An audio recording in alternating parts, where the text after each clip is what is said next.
स्वागत है दोस्तों आप सभी का एक नए वीडियो में नए टॉपिक के साथ। मैं हूं आपका फेवरेट, और जैसा कि न्यूट्रिशन से रिलेटेड चीज़ों को डिस्कस कर रहे थे हम लोग मैक्रोज और माइक्रो न्यूट्रिएंट्स के ऊपर। तो मैक्रो को डिस्कस कर चुके थे, माइक्रो चल रहा था विटामिन और मिनरल्स।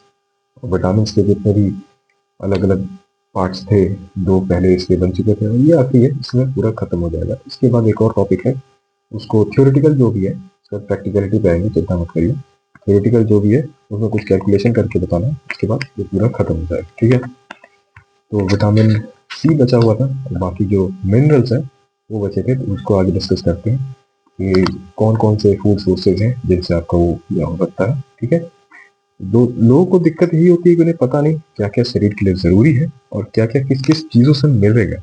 बस बस इतना ही मैं, मेरी कोशिश है कि मैं उन्हें बता सकूं और थोड़ा भी उससे कुछ समझ के अपना इम्प्रूवमेंट या फिर चेंजेस ला सके। तो बस और क्या चाहिए। नॉलेज का यही मतलब है कि अगर आप किसी को बता सके, किसी की मदद कर सके, सबका समझा सके, वही नॉलेज है। अपने तक ही रख गए, किसी को समझा नहीं पाए, किसी को बता नहीं पाए, तो क्या फायदा उसका, है ना। चलिए शुरू करते हैं। विटामिन सी, जिसका दूसरा नाम है एस्कॉर्बिक एसिड। अच्छा हाँ, सी पहचानने का तरीका, सी मतलब सिट्रस। सी से समझिएगा सिट्रस यानी कि खट्टा। खट्टे या रसदार जो भी फल है ना, उसको बाय डिफॉल्ट आंख बंद करके लिए समझ लीजिएगा, इसमें भर भर के विटामिन सी है। क्यों जरूरी है? कोलेजन के लिए, इसमें कोलेजन होता है। ठीक है, कोलेजन एक तरह का, अपना कोलेजन का जो प्रोडक्शन है इससे विटामिन सी के कारण हमारे बॉडी में होता है। कोलेजन एक तरह का प्रोटीन है जो हमारे हड्डियों के लिए, हेयर के लिए और स्किन हेल्थ के लिए अच्छा है। तो आपने देखा होगा बहुत सारी जो कंपनीज है अपने कॉस्मेटिक्स में यूज करती है कोलेजन, सॉरी, कोलेजन का एक अलग सप्लीमेंटेशन इंडस्ट्री में भी आ चुका है, कोलेजन का अलग पाउडर। और जो विटामिन सी है उसको सीरम में, फेस वॉश में बहुत सारी कंपनीज यूज करती है। अरे भाई, जितना रॉ फॉर्म में, जितना रियल फूड सोर्सेज से चीजों को कंज्यूम करोगे ना, प्रोटीन को या फिर कुछ भी चीज को, न्यूट्रिएंट को, वो ज्यादा फायदा करेंगे। ठीक है, हालांकि मुश्किल में भी हो सकता है कि बहुत सारी ढेरों चीजों को सोचना समझना, वो एक अलग बात है, लेकिन जितना हद तक, जितना कोशिश करो कि अच्छे जो खाने से ले पाओ उतना अच्छा है। और खाने में अंदर जाएगा ना जब, तो बाहर ग्लो, चमक, सुंदरता, खूबसूरती वो अपने आप आ जाएगी। ठीक है, सेडेंट्री या बेकार लाइफस्टाइल है, घटिया खाना खाते हो, एक्सरसाइज नहीं करते हो, तो कुछ भी किरानाई पुताई कर लो, वो ज्यादा फर्क नहीं पड़ने वाला, टेम्पररी है। थोड़ा सा पानी से मुंह धो लो, बात खत्म। थोड़े समय के लिए चमक आ गई, फिर वो चली जाएगी, रंगत रौनक जो भी है। इसके नहीं होने से हड्डियां कमजोर होती है, स्किन और हेयर हेल्थ पे असर करता है। और एक बीमारी है स्कर्वी, वो होती है। ब्लीडिंग गम्स की समस्या, की मसूड़े में खून आना, वो समस्या है। और हेमरेज, जल्दी कहीं पे अगर कोई कट वगैरह लग गया, कोई चोट लग गई, नर्व इम्पल्स, नर्व्स वगैरह में कुछ रप्चर या पंचर हो गया, तो वो जल्दी से भर नहीं पाता। जो ब्लड है उसका फ्लो रुक नहीं पाता उसके बाद, चाहे वो इंटरनल ब्लीडिंग हो या फिर आउटर एक्सटर्नल ब्लीडिंग। जैसे कि चोट लग गई तो जल्दी से जल्दी रुक नहीं पाता वो ब्लड का फ्लो, बहुत ज्यादा ब्लड लॉस हो जाता है। फलों में इसका सोर्सेज है गुआवा, ऑरेंजेस यानी कि अमरूद, संतरे, स्ट्रॉबेरीज, पपीते, पपाया, लेमन, ग्रेप्स, अंगूर। और सब्जियों में ब्रोकली, बेल पेपर, पीली या फिर लाल शिमला मिर्च, हरी से भी काम चल जाएगा इसीलिए। और टमेटोज, जो हमारे टमाटर हैं, वो देखिए सीजनल फ्रूट है। ऑरेंज वगैरह है या फिर पपीता, ये सीजनल फ्रूट है, ऑफ सीजन शायद ना मिले, तो आप सब्जी से काम चला सकते हैं। और कोई एक सोर्स को पकड़ लेंगे ना, जैसे कोई फल है, तो एक या दो, खेल खत्म। आपका जो डेली रिक्वायरमेंट है काफी हद तक वो पूरा हो जाएगा। सब्जी है तो कटोरा भर के सब्जी, रोटी या फिर चावल के साथ, खेल खत्म।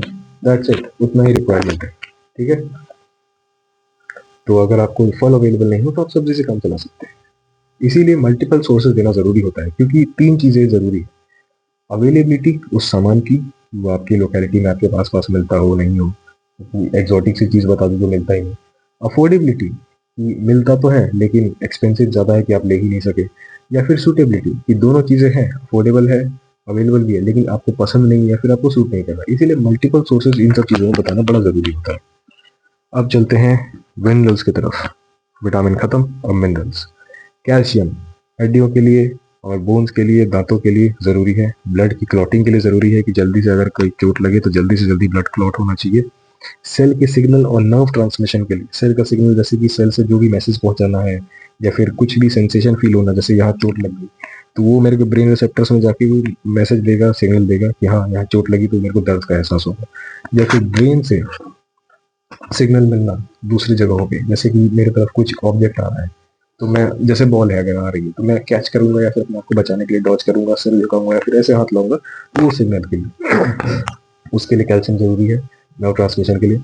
इसका जो सोर्स है हमारा डेयरी सोर्स, डेयरी प्रोडक्ट्स जो हो गए, दूध, घी, पनीर, दही, ये सब।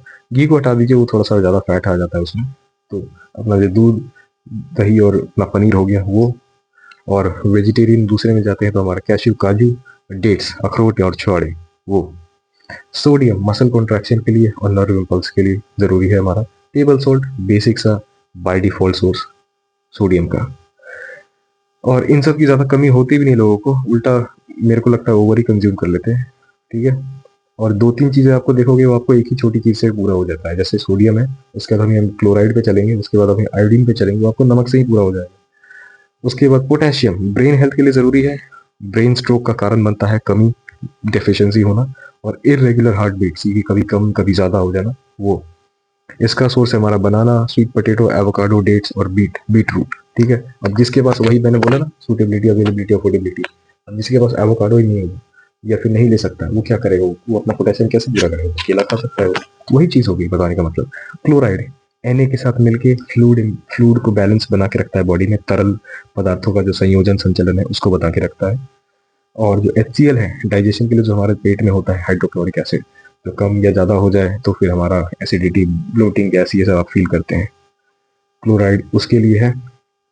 टेबल सॉल्ट अगेन नमक से ही पूरा हो जाता है, घर का जो खाना है वाइट वाला, उसकी बात करूँ, सेंधा नमक की नहीं। और टमाटर और लेटस, लेटस वही अपना पत्ता गोभी के रिश्तेदार सब्जी है वो। मैग्नीशियम DNA के सिंथेसिस में ज़रूरी है। एंटीऑक्सीडेंट है, ये एंटीऑक्सीडेंट है एक तरह का अपना ग्लूटाथियोन, जो मसल रिपेयर और बोन हेल्थ के लिए ज़रूरी होता है, वो आपको इसमें मिलता है डाइटरी मैग्नीशियम से।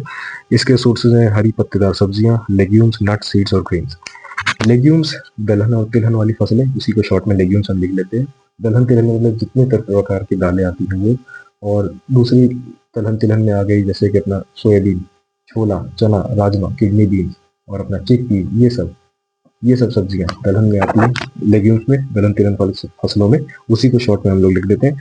नट्स, वॉलनट, पीनट, कैशू नट, पिस्ता नट और अपना आमंड्स, ये सब हमारे नट्स में आते हैं। और सीड्स में हमारा जैसे pumpkin seed, watermelon seed, flax seed, chia seed, ये सब चीज़ें, और सेसमी सीड्स, ये सब। तो जैसे कि चिया सीड अगर एक्सपेंसिव है तो आप फ्लैक्स सीड, जिसे तो अलसी कहते हैं, ब्राउन कलर का जो आता है छोटा छोटा, वो आप ले सकते हो। नहीं तो आप सेसमी सीड, ये तिल तिल जिसके तिल के लड्डू अपने सर्दी के सीजन में प्रचलन में रहते हैं वो आप ले सकते हैं। ओमेगा 3 वगैरह ये बहुत सारी चीज़ें मिलती हैं कि जो आप अफोर्ड कर सकें, जो आपके लिए सूटेबल है वो ले सकते हैं। कद्दू वगैरह आता है घर में सब्जी वगैरह के लिए, तो उसके कद्दू के बीज को रख सकते हैं अलग से सुखा के, मंचिंग के लिए भी उसको खा सकते हैं थोड़ा सा कुछ नहीं डाल के। तो नट्स एंड सीड्स का ये हो गया भाई डेफिनेशन, इसलिए उसको शॉर्ट में लिख लेते हैं नट्स एंड सीड्स। दूसरा आप चलते हैं फॉस्फोरस की तरफ।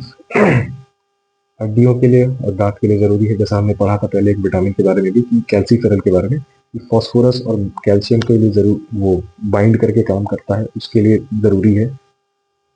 और वो दोनों बोन्स और जो टीथ हेल्थ है उनको अच्छा बना के रखता है, कमजोर नहीं होने देता, जल्दी से कमजोर हो जाए या फिर ताकत नहीं रहे उसमें, उसके लिए जरूरी है। नर्व फंक्शन के लिए, मसल कॉन्ट्रैक्शन के लिए, इसके नहीं होने से हड्डियों में दिक्कत आ जाती है, कमजोरी आ जाती है। जैसे कैल्शियम में भी आती है, कैल्शियम की कमी हो गई तो हड्डियां जल्दी फ्रैक्चर होने लग जाती है, मतलब कि उसमें जो ताकत जो उसमें रहनी चाहिए वो नहीं रह पाती। और जो बढ़ते हुए बच्चे हैं उनकी ग्रोथ में दिक्कत परेशानी कर सकता है फॉस्फोरस। मीट और पोल्ट्री, पोल्ट्री यानी चिकन और अंडे, और मीट, रेड मीट, ये फॉस्फोरस का अच्छा सोर्स है। वेजिटेरियन में हमारे बीन्स, नट्स एंड सीड्स और dairy products. Iodine metabolism, physical और mental development, menstrual health, ladies में और प्रेगनेंसी रिलेटेड इश्यूज में हमारा आयोडीन ज़रूरी होता है। टेबल सॉल्ट इसका बाय डिफॉल्ट ऑप्शन है। और गाइटर, इसके नहीं होने से प्रोडक्शन है जो थायराइड हार्मोन का वो कम हो जाता है, जिसके कारण इन्फ्लेमेशन बढ़ जाती है, वहाँ पे फीलिंग सी आ जाती है, जिससे गाइटर होता है, आपको गाइटर की समस्या होती है आयोडीन के कारण। देखा, टेबल सॉल्ट से आपको आयोडीन इन्फ्यूज करके दिया जाता है, उसमें आयोडीन आपको मिल रहा है, क्लोराइड मिल रहा है और आपको सोडियम भी मिल रहा है। जो चीज़ रिपीट हो या जो मल्टीपल चीज़ों का सोर्स हो उसको मत छोड़िएगा, कोई इग्नोर मत कीजिएगा। उसके बाद चलते हैं आयरन में। हीमोग्लोबिन फॉर्मेशन के लिए है आयरन ज़रूरी, जो ब्लड में ऑक्सीजन की सप्लाई को बना के रखता है। ठीक है। उसके बाद इसके कमी से हाइपोक्सिया नाम की डिजीज होती है, जो सेल्स में ऑक्सीजन की कमी होती है, सेल्स का मरना, सेल्स का डेथ होना शुरू हो जाता है, उसको कहते हैं हाइपोक्सिया। लेडीज में थोड़ा ज्यादा होता है क्योंकि उन्हें ब्लड लॉस और मेंस्ट्रुएशन पीरियड से गुजरना पड़ता है उसके लिए। इसके सोर्सेज हमारे हरी पत्तेदार सब्जियां, जो आपने सुना होगा कभी कभी कि साग खाओ पालक खाओ, ये अच्छा सोर्स है आयरन का, बिल्कुल सही चीज है। नॉन वेज में रेड मीट और पोल्ट्री, पोल्ट्री मतलब चिकन और अंडे, ये हमारा आयरन हो गया। अब चलते हैं जिंक पे। Cell division, immunity, wound healing, इन सब में ज़रूरी है। सेल के बढ़ने में उसके प्रोडक्शन में, उसमें ज़रूरी है। वुंड की हीलिंग की, चोट कोई लगे तो उससे जल्दी उसको रिकवरी में ज़रूरी है। जिंक के कमी होने से इम्यूनिटी आपकी दिक्कत आ सकती है, इम्यूनिटी कमज़ोर हो सकती है। रेड मीट, पोल्ट्री, चिकन और अंडे, और रेड मीट यानी लाल मांस अपना, बेसिकली मटन वगैरह ये सब। बीन्स, नट्स और होल ग्रेन, होल ग्रेन में हमारा वही राइस, व्हीट, ज्वार, बाजरा, ये सब, ओटमील, ये सब सीरियल्स, अनाज। कॉपर एनर्जी प्रोडक्शन के लिए जरूरी है और आयरन को गट तक ले जाता है, जो उसको जरूरी है गट हेल्थ के लिए, ठीक है। और डार्क चॉकलेट इसका एक अच्छा सोर्स है। मीठा मिल्क वाली चॉकलेट नहीं, जिसमें भर भर के चीनी रहती है। डार्क चॉकलेट वो जिसमें कोको का जो अमाउंट है वो ज्यादा रहता है, कोको सॉलिड ज्यादा, तो कड़वी लगती है खाने में वो dark chocolate. Animal liver, liver वाला जो ऑर्गन, मटन या फिर चिकन का। उसके बाद कैश्यू, काजू, सेसमी सीड्स, तिल, wheat grain millets, mushroom, chickpea, काबुली चना छोले जो बोलो, और आलू पटेटोज। सी फूड में फिशेस, क्रैब और लॉबस्टर, जो जहाँ खाते हैं अगर तो उनके लिए आसानी रहेगी। मैंगनीज प्रोटीन, कार्ब्स और कोलेस्ट्रॉल के ब्रेक डाउन में मदद करता है, कि हमने जो भी खाया वो प्रोटीन, कार्ब्स और कोलेस्ट्रॉल, उसको शरीर में टूटना लगना, उसी को बोलते हैं ब्रेक डाउन। उसमें मदद करता है। सेल डिवीजन में मदद करता है। सेल डिवीजन में हमारा जिंक भी मदद कर रहा था। यही इंटरलिंक्ड और इंटरकनेक्टेड है सारी चीजें, ठीक है। और ब्लड क्लॉटिंग में विटामिन के साथ काम करता है। Whole grain nuts, whole grain जो हमारे अनाज सीरियल्स वगैरह है वो। नट्स में जो मैंने आपको बताया, कोई से भी नट। सोयाबीन्स, राइस, एप्पल और बनाना अच्छा सोर्स है मैंगनीज का। सल्फर, एंटी बैक्टीरियल प्रॉपर्टीज है सल्फर में, और जो एक्ने कॉजिंग बैक्टीरिया होता है उससे लड़ता है, ठीक है। सल्फर को कंज्यूम करो, अपने आप ही अंदर खाओगे तो बाहर नहीं होने देगा, ठीक है। बाहर कुछ भी कर लोगे ऊपर से तो वो फर्क नहीं पड़ने का। सल्फर का हमारा अच्छा सोर्स है, और हमारा डीएनए का जो डैमेज होता है उसको रिपेयर करता है sulphur. Sea food, legumes, soybean, black bean, kidney bean हमारा वही राजमा, वो सब। Red meat, poultry. अब सेलेनियम, ऑक्सीडेटिव डैमेज जो भी होता है हमारे शरीर में, सेल्स में ऑक्सीजन की कमी होना या फिर कुछ भी दिक्कतें आना और भी दूसरी, उन सब से मदद करता है, हमें बचा के रखता है, उन सब के लिए जरूरी है सेलेनियम। मेटाबॉलिज्म है जो हमारे थायराइड हार्मोन का, उसको बना के रखता है, ठीक है। जो हमने पहले डिस्कस किया था कि आयोडीन भी उससे रिलेटेड है, वही चीज है। सी फूड, ऑर्गन मीट यानी किडनी या फिर लिवर, ये सब अपना तो नहीं खाओगे ना मार के, वही बात है। और हमारा पोल्ट्री, चिकन और अंडे। ब्रोकली सब्जियों में, गार्लिक, अनियन, व्हीट और ब्रेड, अपना प्याज और लहसुन, उसमें भी होता है सेलेनियम। और एग के बारे में आपको स्पेशल मेंशन करना चाहूंगा कि उसमें बहुत सारे 10 तो उसमें मिल जाते हैं आपको। जो मल्टीपल सोर्सेज का हो ना, या जिससे बहुत सारी चीजें मिल रही है, जब बहुत सारे में कॉमन आ रहा है उसको मत छोड़िएगा। एग में देखिए, एक अकेले एग में ही आपको अमीनो प्रोफाइल मिलती है, उसमें प्रोटीन भी मिलता है आपको। और देखिए मिनरल्स में कितने सारे हैं। C A calcium, F E iron, M G magnesium, P phosphorus, K potassium, C U copper, N A sodium, M N manganese, Z N zinc और ऐसी सेलेनियम। ये 10 के 10 तो आपको अंडे नहीं मिलेंगे। यहीं पे खत्म करते हैं दोस्तों हमारा विटामिन और मिनरल्स का। उसके बाद मिलते हैं अगले वीडियो में। धन्यवाद।